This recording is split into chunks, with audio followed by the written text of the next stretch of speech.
Hi, my name is Sandra Nardoni, and this is Nimble Homeopathy.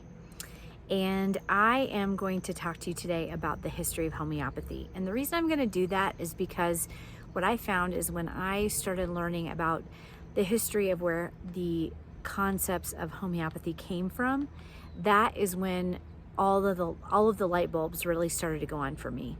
And I want those same light bulbs to come on for you. So I'm going to talk to you about that today. So the history of homeopathy is actually pretty interesting. Homeopathy was discovered in the late 1700s by a man named Dr. Samuel Hahnemann. Now, Samuel Hahnemann was born in 1755 in Germany. And of course, he lived through all sorts of amazing events in history, like the French Revolution and the American Revolutionary War. And all of those kinds of concepts were being discussed as he came of age.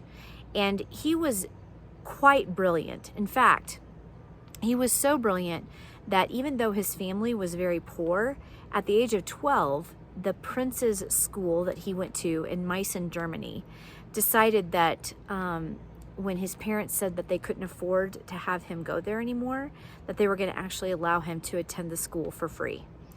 And when he was 12 years old, they actually allowed him to teach the younger students the fundamentals of the language of Greece, of Greek, the Greek language. I think that's pretty amazing for a 12-year-old to be that accomplished already in life.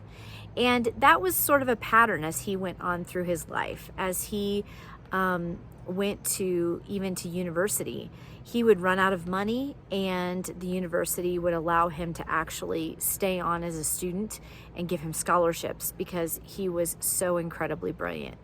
And I think that's really cool. So he was incredibly intelligent, but there were certain areas that he was especially accomplished in, one of which was languages. So by the time he went to college, by the time he went to university, he actually already knew 4 languages, including his own. And then as he went and finished up university and medical school, he learned 3 more languages. So by the time he was a full-fledged adult and had graduated from medical school, he actually knew 7 languages fluently. Now, he went to medical school and he graduated with a medical degree and, of course, set up his practice to be a doctor. But there were some things that really bothered Dr. Hahnemann about the way the medical practices were at the time. I don't know if you guys know anything about the history of medicine, but during that time, during the late 1700s, actually the mid to late 1700s, all the way into, I think, even up to Civil War era, there was a practice called bloodletting. They would actually drain a sick person's blood, up to 4 of the 5 pints of their blood, out of the body, in the hopes that they would actually drain the majority of the disease out of the body. This was something that Dr. Hahnemann did not find to be an acceptable practice. Another thing that really was bothering him was the fact that there was no testing done of any of the medications that were given to people. There was no scientific way of actually figuring out what they would do to people. And so doctors would prescribe medications, and they really just would hope for the best. It was a guess as to whether or not it would work, and they would hope for the best, that it wouldn't actually hurt the person or even kill them. So after 8 years of practicing traditional medicine, Dr. Hahnemann decided that he couldn't in good conscience still practice medicine the way it was practiced at that time. And he actually resigned from being a doctor for quite a while. He decided that he was going to go on a mission to find alternative therapies, alternative ways of treating people. He felt that if the God of the universe who created us had also allowed disease to be on the planet, that he would also allow for medicines that would have a gentle effect on people to cure them. And that's what he believed, and so that's what he started researching. Now, while he was trying to figure all of this out, he actually was needing to make money for his family. At one point, I don't know how long it took them, but they had 11 children, he and his wife. And so he needed to make money somehow now that he wasn't a doctor. And knowing all those 7 languages fluently, the natural thing for him to do was translate.